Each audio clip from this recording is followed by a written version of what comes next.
And welcome to The Verdict. Kent Myers, along with my co-host Joel Wolgemuth, great lawyer out of Tulsa at the Norman Wolgemuth firm and one of my dearest friends, co-hosting with me again today. Joel, thank you for doing that. Thank you, Kent, for having me. We've got a very interesting guest today. Yes, we have Dara Derryberry, who is the Deputy Attorney General for the state of Oklahoma. She's going to talk about a lot of things that she's responsible for. She has a lot of responsibilities, and we're going to find out how they affect you, the viewer, and I promise you they do affect you. So we're going to take a break, and we'll be right back in just a couple of minutes with Dara Derryberry. You're watching The Verdict.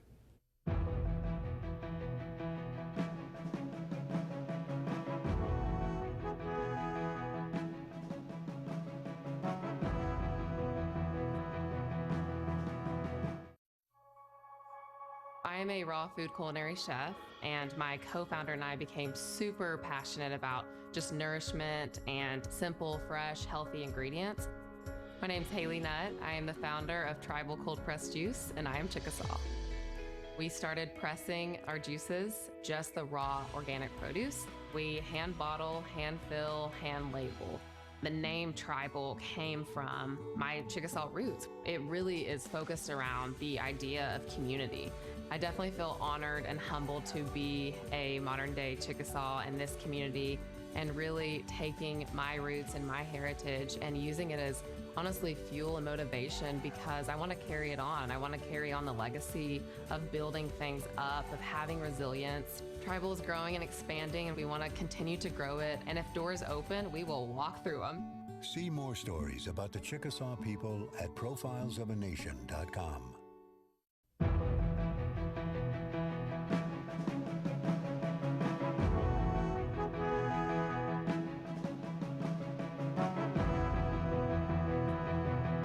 And welcome back. Kent Myers and Joel Wolgemuth again this Sunday, visiting with a very interesting guest from the Oklahoma Attorney General's office. Joel.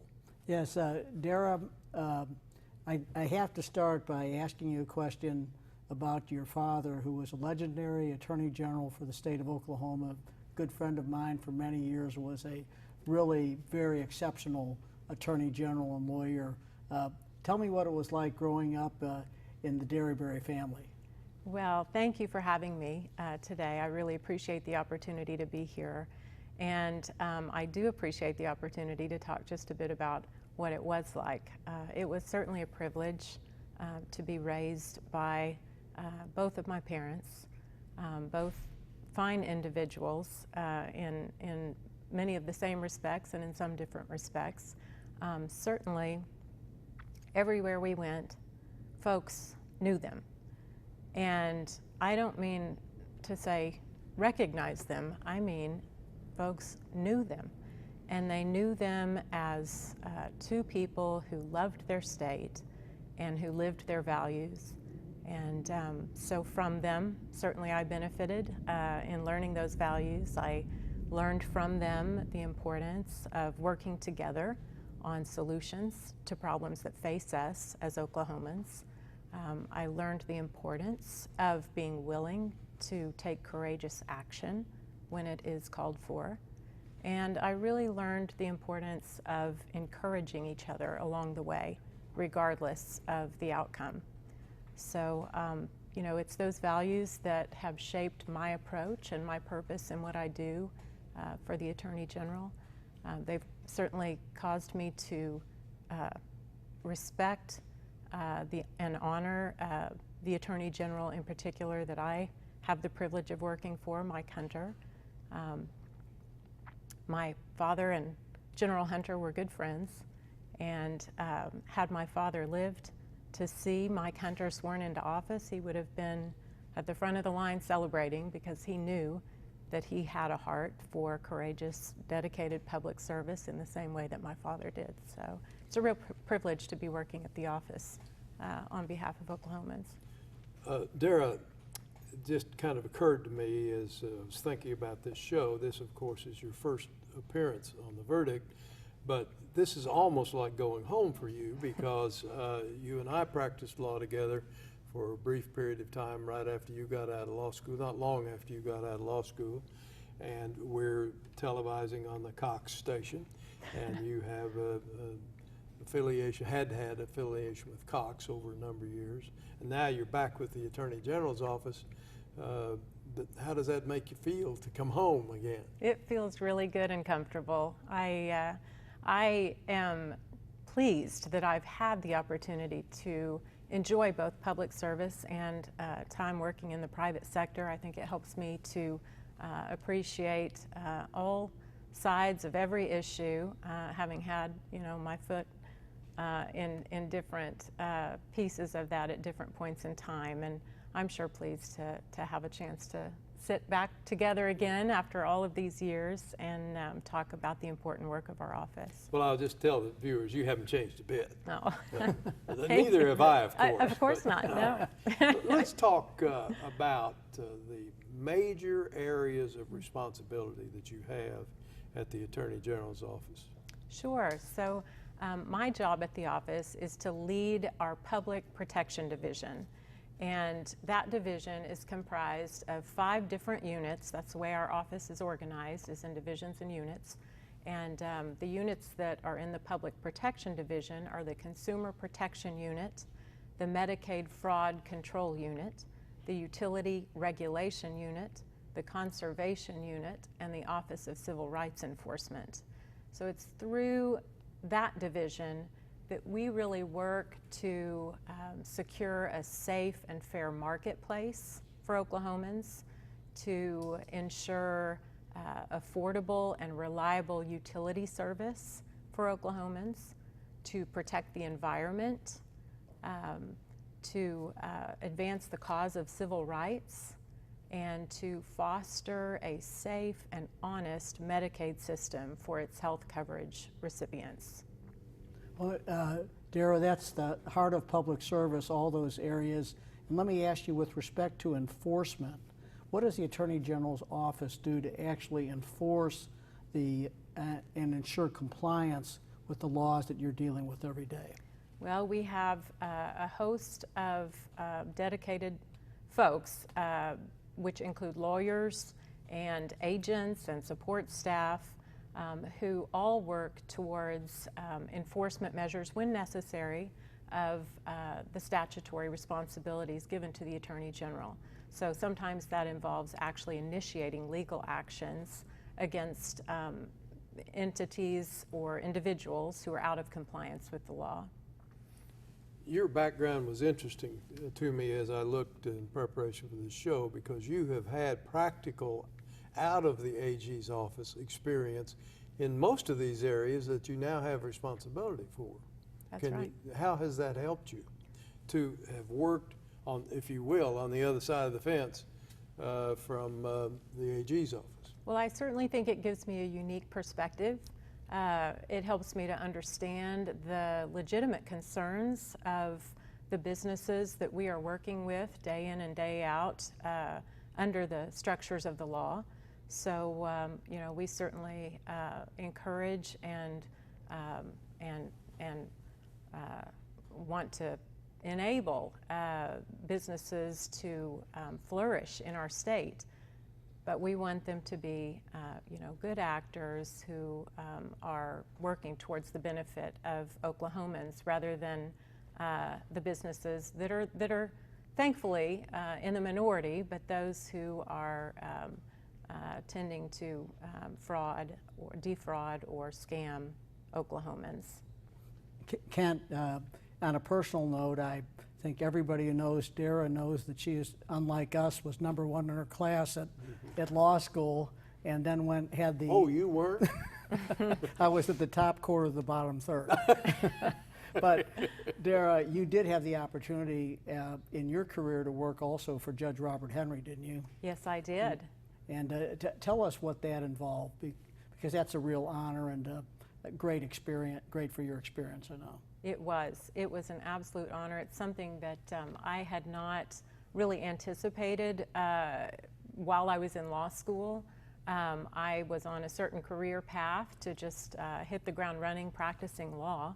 And it just so happened that my then dean of my law school, Robert Henry, was appointed to the federal bench, to the 10th Circuit, while I was in law school.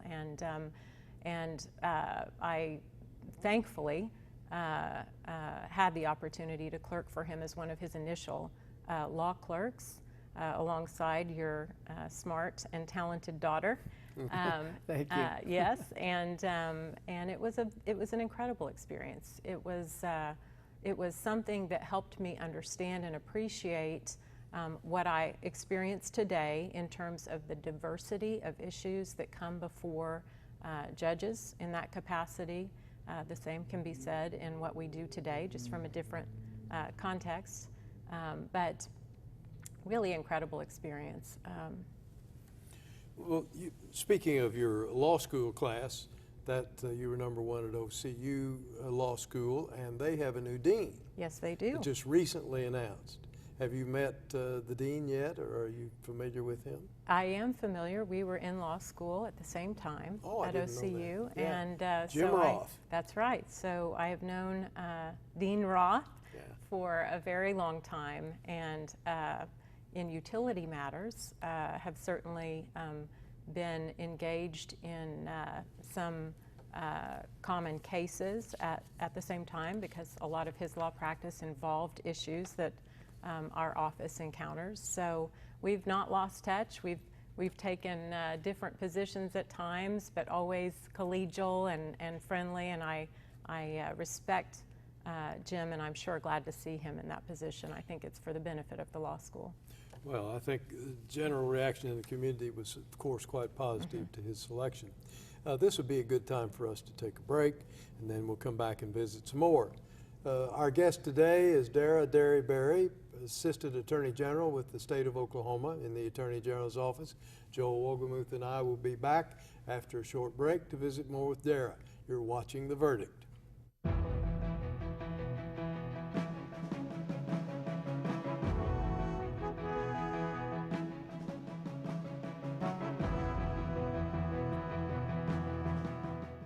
OU Law has a history and heritage that are unparalleled. At the University of Oklahoma College of Law, we empower our students to pursue the career of their dreams. We have the highest U.S. News ranking ever achieved by an Oklahoma law school. We are the first law school in the country to launch a college-wide digital initiative. And this year, our competition teams rank #2 in the nation. OU Law, generations of excellence, limitless possibilities. The good life comes naturally to Tulsa, where nature's beauty is matched with an eye for aesthetics. A legacy of neighborhoods graced with lawns and landscaping and handsome homes.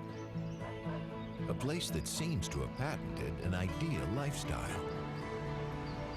Bank First is loyal to the quality of life Tulsa assures its citizens, to the priority placed on education, culture, and growth. Loyal to builders who transform raw land into residential charm. Developers who see opportunity and add vitality to Tulsa's economy. Bank First serves both enterprise and private lives that need a loyal partner. It's how we help nurture this city's very good life. Bank First.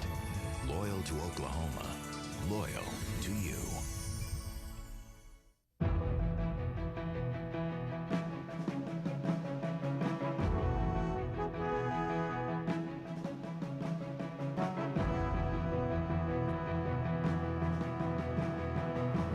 Welcome back. Kent Myers and Joel Wohlgemuth again with you this Sunday on The Verdict.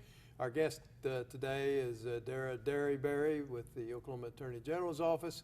Joel, where do you want to go from here? Well, Dara, you described the wide variety of responsibilities in your office. Let's start with consumer protection. Tell us what type of measures you're involved in with respect to that particular division. Sure. So our Consumer Protection Unit really tries to assist Oklahomans through community outreach and education programs, also through investigating and prosecuting consumer complaints when merited, and then taking actual legal action when it's necessary against individuals or businesses that are conducting fraudulent sales practices or advertising. And that would be the state of Oklahoma would actually be the plaintiff in those cases, correct? In That's correct. State district court? That's correct. What kind of staff do you have to handle consumer protection matters? Well, they stay busy, let me say. It's a staff of attorneys, support staff, and investigators who just in 2017 received over 20,000 consumer complaints, if you can imagine.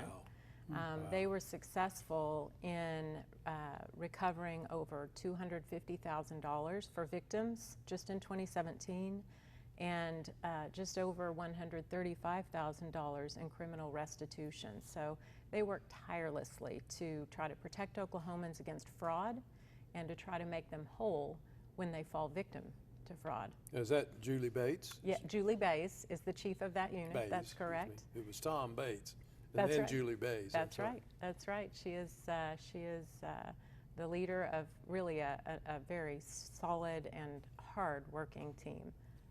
Talk about your utility regulation and rate matters. What's involved with that? What's the office's position in that context? So under state law, the Attorney General has the statutory responsibility to represent the collective interest of the state's utility customers in state and federal proceedings. The customers. That's right. In proceedings that affect customers' rates. So in our state, as you may know, it's the Corporation Commission that regulates utilities.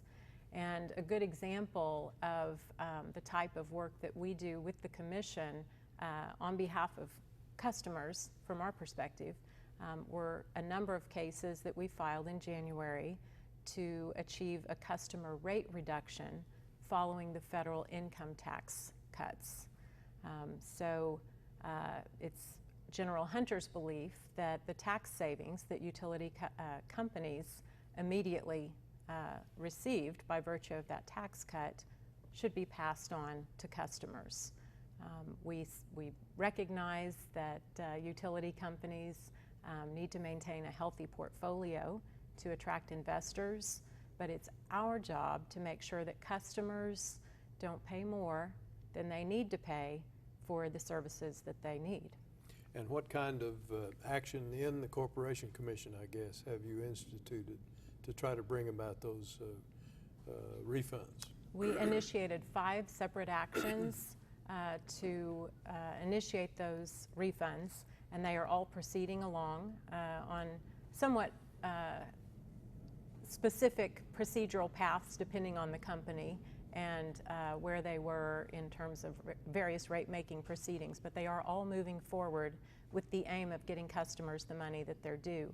General Hunter also, at the same time, sent a letter to the Federal Energy Regulatory Commission urging that commission, by virtue of its regulatory authority on the federal level over utilities, to also return the tax windfall to customers. And I'm pleased to say that the Commission has now initiated proceedings to do so, and we are participating actively in those on the federal level as well. Now, if there should be a successful result to your litigation that resulted in a Corporation Commission order to pay refunds, and the companies involved did not like that and wanted to have a review of that, would they go to the district court or up to the Supreme Court, or where would they go? Actually, appeals from Corporation Commission decisions are made directly to the state Supreme Court. Okay, so you don't have any interim stop there? No interim stop, and we're hopeful that it won't come to that. That would just be a further delay in returning money to customers. So we're hopeful that this can just proceed along in an expeditious manner, because every day that passes is a day lost in the return of customers' savings. In all these areas, Dara, where General Hunter is working to protect consumers, I think the area of Medicaid fraud is something we're seeing quite a bit about, particularly in the last 7 or 8 years. What do you do in that area as far as the Attorney General? Yes, so the Medicaid Fraud Control Unit works against fraud, abuse, neglect, and exploitation by healthcare facilities, healthcare providers, other Medicaid providers. And the aim of the unit is to recover taxpayer funds through successful prosecution. And I'd like to take just a minute to brag on our Medicaid Fraud Control Unit. It, over the last 5 years, has successfully recovered over $91 million in taxpayer funds to return to the Medicaid program. They have secured over 126 criminal convictions in fraud and abuse cases. They are the finest team around, and I'm very proud of the work that they do. They also, one other thing they do aside from these successful prosecutions, they advise the Office of Inspector General of the United States Department of Health and Human Services to exclude certain individuals and entities from participating in federally funded programs if they're not appropriate participants. So they work against different fraudulent Medicaid billing schemes that we see, whether it be billing for services not rendered or billing for medically unnecessary services, what's known as upcoding, billing for services that are more expensive than those that were necessary, or even double billing. So they're a very active and focused team. And who runs that unit? The chief of our Medicaid Fraud Control Unit is Michael Fry, and Michael happens to be also the president at the time of the National Association of Medicaid Fraud Control Units. So she has certainly garnered national attention and respect, and we're sure proud to have her serving Oklahomans every day. Who does the, Dara, who does the investigatory work to determine what the priorities are and what types of cases need to be pursued by that unit? So each one of the units within the Public Protection Division that pursues investigations, that would include Medicaid Fraud Control, the Consumer Protection Unit, and the Office of Civil Rights Enforcement, each have their own subject-specific investigators and agents. And so as either complaints come in or we become aware ourselves through investigation of things that perhaps merit attention and ultimate action, those are just sort of worked through the process. They're investigated, the team comes together and assesses the merits of the case, and they go through a very thorough review and vetting before we ever move forward with anything. We understand that there's a significant impact from the actions of the Attorney General, and we don't take that lightly.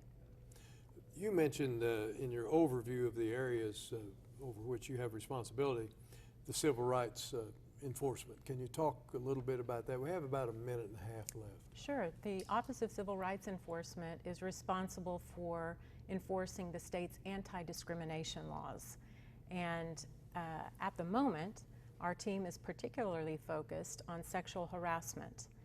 By executive order, the governor has tasked the Attorney General with educating the state's workforce to recognize sexual harassment and to effectively reduce its occurrence.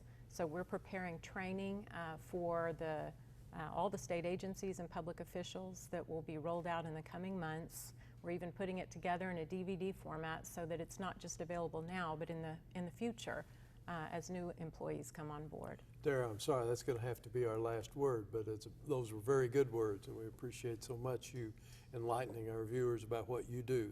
You've got a lot of responsibility on your plate. We've been visiting today with Dara Derryberry, Assistant Attorney General for the state of Oklahoma. In just a minute, Joel and I will be right back. You're watching The Verdict.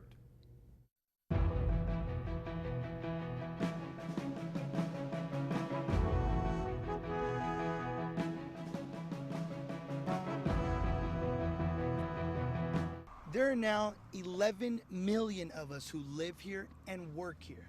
I was 15 when I came here 6 years ago.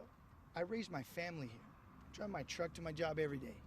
The only difference between now and 6 years ago, I do it legally. I wanted to, because this is my home.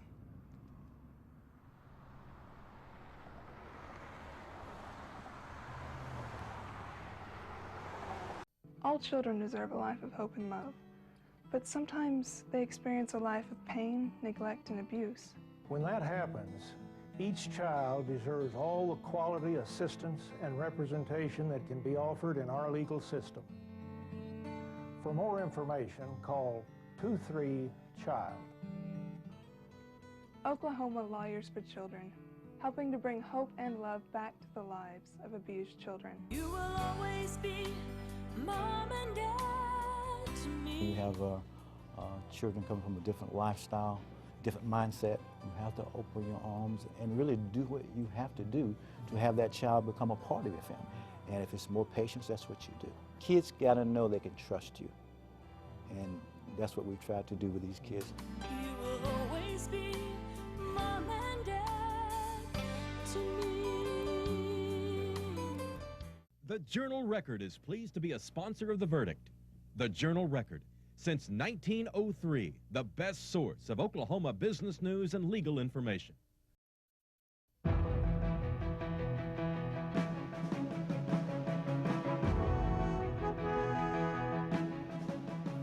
Welcome back to The Verdict. Kent Myers and Joel Wolgemuth just finishing a show with Assistant Attorney General Dara Derryberry, doing a great job with a lot of responsibility. Certainly, and I have to go back to the beginning of our program to say Dara really demonstrates what I would call the Derryberry legacy in Oklahoma of public service, and she's achieved so much with our Attorney General. Well, she has been a startlingly good performer in everything she's attempted in the law, and I'm sure she's carrying out her duties in the same fine manner now with the AG's office. We do have a couple of websites I'd like to refer you to. The first is, if you want to get a hold of Dara or any of her units that you've heard about, you can go to www.oag.ok.gov. And of course, we have a website here at The Verdict, theverdict.tv. We sure hope you'll let us know about a guest you'd like to see. Thanks again to Joel Wolgemuth for guest hosting with me. You've been watching The Verdict. We'll see you next week.